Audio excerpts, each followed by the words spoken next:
Good evening everyone. જયનુકી પાઠશાલા YouTube ચેનલમાં આપ દરેક વિદ્યાર્થી મિત્રોનું હાર્દિક સ્વાગત કરું છું. આજે આપણે ખૂબ જ મહત્વપૂર્ણ ટોપિક એટલે કે ઘણા બધા વિદ્યાર્થી મિત્રોનો જે મૂંઝવતો પ્રશ્ન હતો એટલે કે વેટનરી ઓફિસરમાં પહેલો પગાર કેટલો હોય એટલે કે first salary of the veterinary officer in Gujarat એના વિશે વાત કરવાના છીએ. અને સાથે સાથે deputy director of animal husbandry જેની ફર્સ્ટ સેલેરી એટલે કે ગુજરાતની અંદર નાયબ પશુપાલન નિયામક વર્ગ 1 નો પગાર કેટલો હોય અને પશુ ચિકિત્સા અધિકારી વર્ગ 2 નો પગાર કેટલો હોય એના વિશે આજે આપણે ચર્ચા કરવા જઈ રહ્યા છીએ. સૌપ્રથમ તો મિત્રો વેટનરી ઓફિસરનો જે પે સ્કેલ છે જે આપણી એડવર્ટાઇઝમાં આપેલો છે તે છે 44,900 એટલે કે 44,900 ટુ 1,42,400 રૂપીસ. હવે મિત્રો કે વેટનરી ઓફિસરની ગુજરાતની અંદર પોસ્ટ બે પ્રકારની હોય છે એટલે કે એક પોસ્ટ એવી કે જેમાં એનપીપીએ મળવાપાત્ર હોય છે અને એક પોસ્ટ એવી કે જેમાં એનપીપીએ મળવાપાત્ર હોતું નથી. એટલે કે મિત્રો જો તમારું પોસ્ટિંગ જિલ્લા પંચાયત સંચાલિત કોઈ પણ પશુ દવાખાનામાં થાય એટલે કે આપણા તાલુકા લેવલે કે કોઈ ગ્રામ્ય લેવલે જે પશુ દવાખાનું હોય ત્યાં તમારું પોસ્ટિંગ થાય તો તમને ત્યાં કોઈ પણ પ્રકારનું એનપીપીએ મળવાપાત્ર નથી. પરંતુ તમારું જો પોસ્ટિંગ એવી જગ્યાએ થાય એટલે કે કોઈ સ્ટેટની કચેરી હોય કે જેવી કે એડીઆઈઓ હોય કે ડાયરેક્ટર ઓફ એનિમલ હસબન્ડરીની ઓફિસ હોય ગાંધીનગર અથવા કોઈ આઈસીડીપીની કચેરી હોય કે કોઈ આઈસીડીપી એટલે કે ઘનિષ્ઠ મરઘા પાલન કેન્દ્ર હોય તેમાં જો તમારું પોસ્ટિંગ એઝ એ વીઓ થતું હોય છે ત્યારે તમને ત્યાં એનપીપીએ મળવાપાત્ર હોય છે. એટલે કે આપણે અહીં એનપીપીએ સાથે અને એનપીપીએ વગર પગાર કેટલો થાય તેની વાત કરીશું. તો સૌપ્રથમ મિત્રો તમારો જે બેઝિક સેલેરી છે એ 44,900 રૂપિયા છે. હવે બેઝિક સેલેરી 44,900 છે એના ઉપર ડીએ એટલે કે ડીએનએસ એલાઉન્સ મળવાપાત્ર થાય એટલે કે હાલના તબક્કે 56% ડીએ છે એ જે 1 જાન્યુઆરીથી લાગુ પડેલ છે એટલે 56% પ્રમાણે 44,900 ના 56% એટલે કે 25,144 થાય. ત્યારબાદ ઘર ભાડું જેને આપણે એચઆરએ કહીએ હાઉસ રેન્ટ એલાઉન્સ જે બેઝિકના 8% હોય એટલે કે તમને 3,592 રૂપિયા મળવાપાત્ર છે. ત્યારબાદ મેડિકલ એલાઉન્સ જે 1000 રૂપિયા છે જે ફિક્સ છે. ત્યારબાદ ટ્રાન્સપોર્ટ એલાઉન્સ જે 1,800 રૂપિયા ફિક્સ છે. આમ મળીને વેટનરી ઓફિસરની એનપીપીએ વગરની જે સેલેરી છે એ પહેલી સેલેરી 76,436 રૂપિયા થાય મિત્રો. હવે આમાં કપાત શું થાય તો કપાત મિત્રો જ્યારે તમે શરૂઆતમાં નોકરીમાં લાગો છો ત્યારે પ્રોફેશનલ ટેક્સ 200 રૂપિયા તમારો કપાય છે અને જૂથ વીમો 800 રૂપિયા. જૂથ વીમો એટલે કે તમારો પોતાનો એક ઇન્સ્યોરન્સ હોય પ્લસ એમાં બચત એટલે કે બે પ્રકારનું 560 રૂપિયા તમારો ઇન્સ્યોરન્સમાં જાય અને 240 રૂપિયા તમારી બચતમાં જમા થાય એટલે કે 800 રૂપિયા એટલે કુલ 1000 રૂપિયા કપાત થાય. અને સાથે સાથે તમે જ્યારે નોકરીમાં લાગો છો ત્યારે શરૂઆતના દિવસોમાં ફક્ત તમારે 800 ને 200 એટલે 1000 રૂપિયા જ કપાશે એટલે જે 76,436 માંથી 1000 રૂપિયા બાદ થાય એટલે 75,436 રૂપિયા તમને મળવાપાત્ર થશે. પરંતુ મિત્રો એનપીએસ જે છે જે સરકારની ન્યૂ પેન્શન સિસ્ટમ છે જે નેશનલ પેન્શન સ્કીમ જેને કહીએ આપણે એ એનપીએસ ની અંદર તમારું જ્યારે ખાતું ખુલી જાય ત્યારબાદ તમારી જે બેઝિકના 10% પ્લસ ડીએ જે છે એના 10% ત્યાં કપાય છે એટલે કે કુલ 7,004 રૂપિયા તમારો કપાશે. હવે મિત્રો વાત કરીએ કે ઇન્કમ ટેક્સ મિત્રો કોનો કપાય. તમારો અહીં ઇન્કમ ટેક્સ જે 12 લાખ રૂપિયા લગી કોઈ પણ પ્રકારનો ટેક્સ દેવાનો નથી. નવી ટેક્સ જે રેઝિમી આવેલી છે એના પ્રમાણે એમાં 0 ટેક્સ છે. આ ઉપરાંત તમારે ટેક્સ વિશે જો જાણવું હોય તો જમણી બાજુ અહીં જે નોટિફિકેશન આવશે એમાં એક વિડીયો છે ઇન્કમ ટેક્સ બાબતેનો જ્યાં તમે આપ નિહાળી શકો છો એ વિડીયોને પણ કે એમાં ઇન્કમ ટેક્સનું ડિટેલ એનાલિસિસ આપેલું છે. એટલે કે જો તમારું એનપીએસ ખાતું ખુલી જાય શરૂઆતના દિવસોમાં અને ત્યારબાદ જો તમારી સેલેરી કેટલી આવે તો તેમાં તમારી કપાત થશે 200 પ્લસ 800 પ્લસ 7,004 એમ મળીને તમારી કુલ સેલેરી થશે 68,432. હવે એનપીએસ ના જે પૈસા જે કપાણા એ તમને જ્યારે રિટાયર્ડ થશો ત્યારે એ તમને એમાંથી પાછા મળશે 60% અને 40% રૂપિયા જે છે એ તમારું પેન્શનમાં કન્વર્ટ થશે.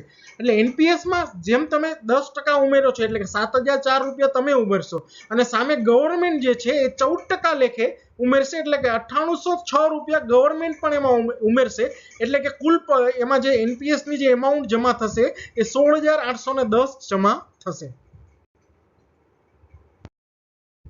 હવે વાત કરીએ મિત્રો કે વેટનરી ઓફિસરની એનપીપીએ જો મળતું હોય એનપીપી વાળી પોસ્ટમાં જો તમારું પોસ્ટિંગ થાય તો તમને કેટલો પગાર મળે.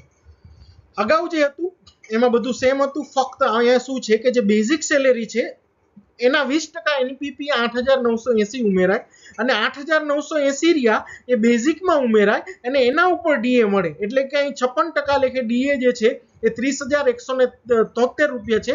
બાકી HRA, medical allowance, transport allowance એ સેમ રહેશે એટલે કે તમારો જે ટોટલ સેલેરી છે એ મિત્રો 90,445 થશે. બાકી જે છે અગાઉ જે કપાત હતી ડિડક્શન જેને આપણે પ્રોફેશનલ ટેક્સ અને જૂથ વીમો કહીએ સાથે એનપીએસ જે સેમ રહેશે એટલે કે તમારી જે નેટ સેલેરી જો એનપીપીએ મળતું હોય તો એની સાથે તમારી નેટ સેલેરી 82,441 રૂપિયા થશે એટલે કે 82,441 રૂપીસ વિથ એનપીપીએ થશે.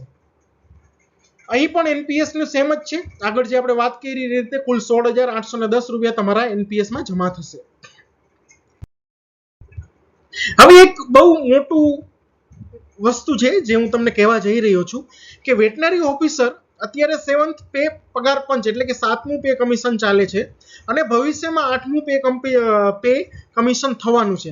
હવે મિત્રો અહીં આપી દઉં તો કે 2016-17 ની એડવર્ટાઇઝ જે હતી જેમાં અમે વેટનરી ઓફિસર તરીકે લાગેલા તો 2016-17 ની જે અમારી એડવર્ટાઇઝ હતી એ છઠ્ઠા પગાર પંચ પ્રમાણે હતી પરંતુ અમને જ્યારે ઓર્ડર મળ્યો 2018 ની અંદર જ્યારે અમને ઓર્ડર મળ્યો સપ્ટેમ્બર મહિનામાં તો ત્યારે અમારો જે ઓર્ડર આવ્યો એ 7મા પગાર પંચ પ્રમાણેનો આવ્યો એટલે કે મિત્રો આમાં પણ તમારે એવું જ કંઈક થવાનું છે કારણ કે અત્યારે 7મું પગાર પંચ છે અને 1 જાન્યુઆરી 2026 થી એટલે કે 1 વર્ષ પછી 8મું પગાર પંચ લાગવાની પૂરેપૂરી શક્યતાઓ છે અને સંભાવના છે.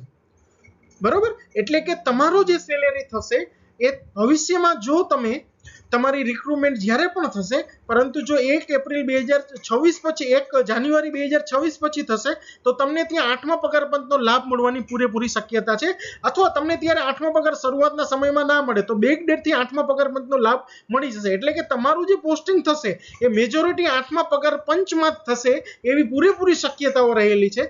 તો હવે વાત કરીએ કે 7th પે જે છે એમાં વિધાઉટ એનપીપીએ તમારી ગ્રોસ સેલેરી 76,436 રૂપિયા થતી હતી તો 8મા પગાર પંચ પ્રમાણે વિધાઉટ એનપીપીએ તમારી સેલેરી કેટલી થાય તો મિત્રો અહીં 87,500 જેટલી એક પ્રિડિક્ટેડ સેલેરી તમારી થવાની છે.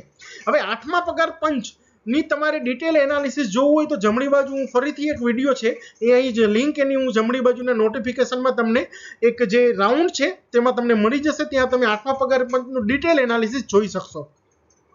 એટલે કે અહીં તમારો જે પગાર છે 7મા પગાર પંચથી 8મા પગાર પંચમાં 15 થી 16% જેટલું વધી જાય છે. એવી જ રીતે વાત કરી જો એનપીપીએ મળતું હોય તો તમારી સેલેરી 7મા પગાર પંચ પ્રમાણે 90,445 થાય જ્યારે 8મા પગાર પંચ પ્રમાણે વિથ એનપીપીએ કેટલી થાય તો મિત્રો 1,02,000 રૂપિયા જેટલી તમારી સેલેરી થઈ જાય છે એટલે 1,02,000 જેવી સેલેરી ત્યાં થતી હોય છે.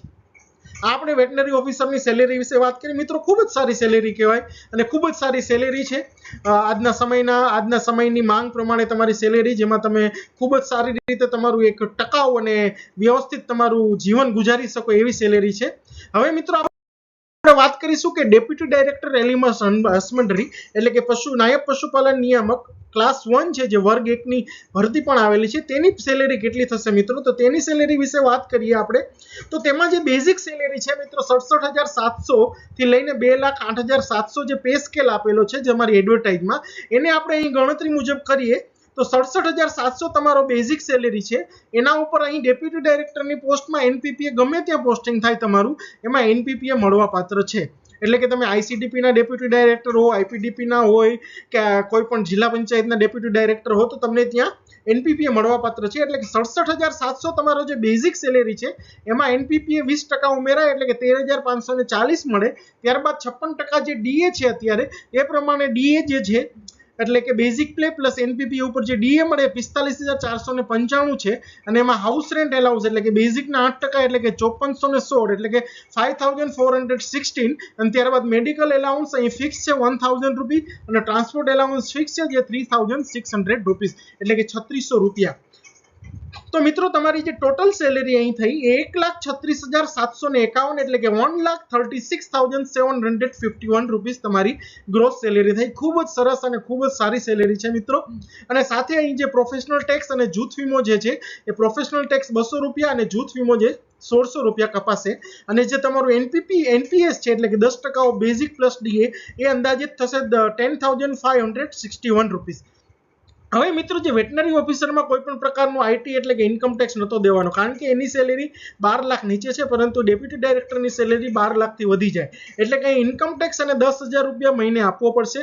અહીં પણ હું કહું છું કે ઇન્કમ ટેક્સનું કેલ્ક્યુલેશન તમારે જોવું હોય કેટલું થાય ડિટેલમાં, તો જમણી બાજુ ડિસ્ક્રિપ્શનમાં હું જમણી બાજુનું જે નોટિફિકેશન છે અહીંયા એ વિડીયોની લિંક મળી જશે, ત્યાંથી જોઈ શકશો. એટલે કે નેટ સેલેરી તમારી કેટલી થઈ તો કે 1,14,390 રૂપિયા એટલે કે 1,14,390 રૂપિયા તમારી નેટ સેલેરી થઈ. ખૂબ જ સરસ સેલેરી કહેવાય મિત્રો.